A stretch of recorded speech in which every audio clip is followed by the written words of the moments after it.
Ronald and Dorothea Joling are very religious Christians, and they're also sovereign citizens from Oregon. Now, let's pause here for a second, because for those of you who watch the show on a regular basis, you'll probably recall that we've done 5 or 6 different stories on sovereign citizens, and they're terrorists. Okay, they are arguably the biggest terrorist threat in the United States of America. Now, I say that because that's what the data says. It's not just my opinion. So 56% of terrorist attacks in America from the 1990s until 2009, they were right-wing terrorist attacks, and the sovereign citizens movement is leading the pack.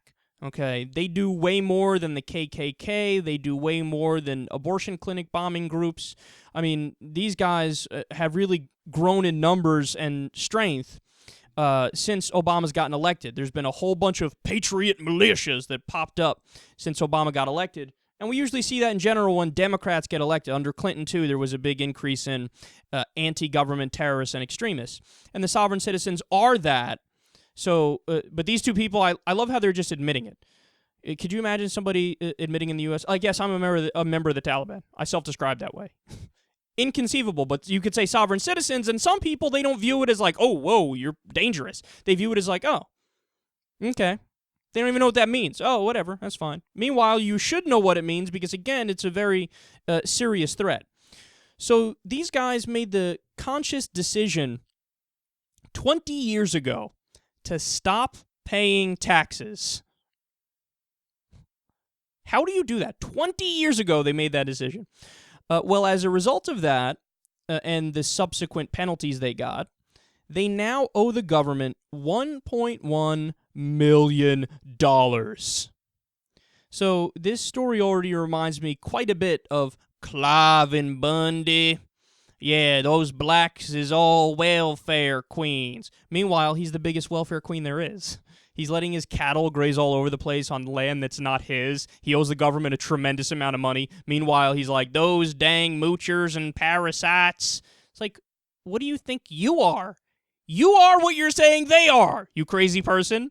So we have another example of that here. So these guys are just kooks, right? And they're going to be punished for this. Right?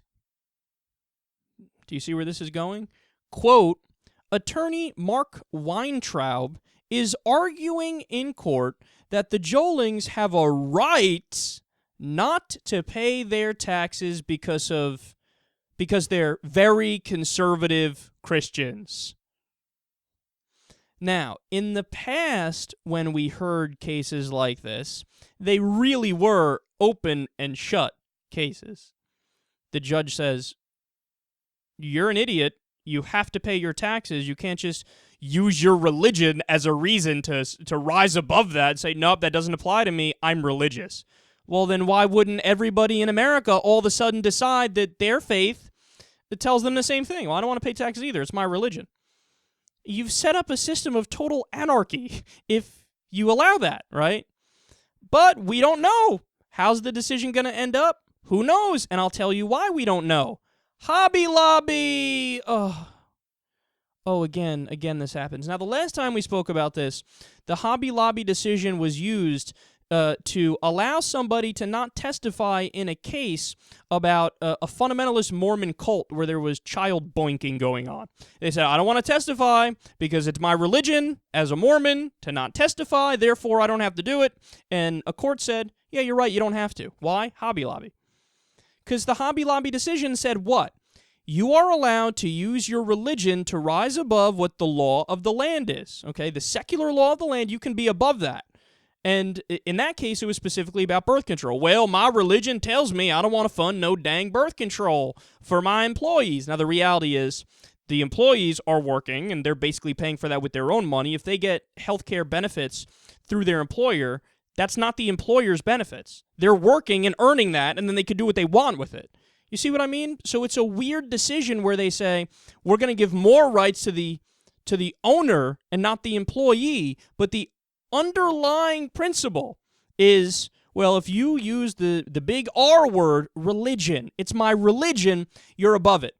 You're above it and you can exempt yourself from having to cover certain things. Well, why stop there? As we said at the time, you've opened Pandora's box. It's now going to be a snowball effect. So why can't somebody say it's against my religion for people to have vaccines? If you work for me, you can't get a vaccine. Okay, if you work for me, hey, it's my religion that we believe in a Puritan work ethic. You have to work 7 days a week. If you work for me, it's my religion. You can't override it. It's not about your rights. It's about my rights as the business owner. My religion says you have to work 7 days, so you have to work 7 days. Again, if you're going to use the Hobby Lobby reasoning, all these things are totally okay. You should be able to tell somebody, because you can't distinguish. You can't say, in that case, your religious liberty is okay. In this one, no. So you can't say, well, I'm going to force, you can't force all your men to never cut their hair and shave, but you can tell women to stop taking birth control. Why? But there's no logical reason why you can change from one to the other. You have to allow it all, right? Because, hey, it's a genuine religious belief. In the Bible, it says you can't cut your hair, you can't shave your face. Men are not supposed to do that. It's an abomination. So if somebody comes along and says, to work for me, you can't do that. Well, according to Hobby Lobby, that would have to be what happens. See, they thought they were being cute. The Supreme Court thought, well, we'll thread the needle here. And what we'll say is, only in this case, it's okay for the religious liberty to override the rights of the employee and the healthcare situation. They try to say only in that case. But, of course, other courts, courts are supposed to function based off the law and logic. So they look at that and they go, but that doesn't make sense. Because other people are going to come along and say, well, I have a religious liberty to do X, Y, and Z. So fuck off. Another example. If somebody comes along today and says, well, my religion says I need to do cocaine all day. It's my religion. Look, well, you can't tell me I can't do it. What, the laws say I can't do it? Okay, well, I want to do it. Who are you to tell me? It's my religious liberty. Well, again, by what standard can you tell that person no? Same thing right here. I don't want to pay my taxes. It's my religion. Well, how are you going to tell them no if you believe in this idea of religious liberty overriding secular law? And look, there are examples where we as progressives would feel more inclined to like the idea. Like if somebody said for religious reasons, hey, I'm against all of what America has done in the Middle East. I'm against our interventionist foreign policy. I'm against our empire. It's my religious belief. I don't want to pay a single dollar that goes to killing Iraqis, killing people in Afghanistan, killing people with drones in Pakistan, Yemen, or Somalia. There's a good religious case to make. Me as a secular humanist, I'm against that morally and ethically and on principle. So why can't people step up, good Christians step up, secular humanists step up and say, well, we're not going to pay our taxes because of the war. 57% of discretionary spending goes to the military. Why wouldn't we be able to say that? Again, if you use the logic of Hobby Lobby, you should be able to say that. So we've opened Pandora's box. Now, again, I don't know how they're going to rule in this case, but the scary thing is that now there's a question.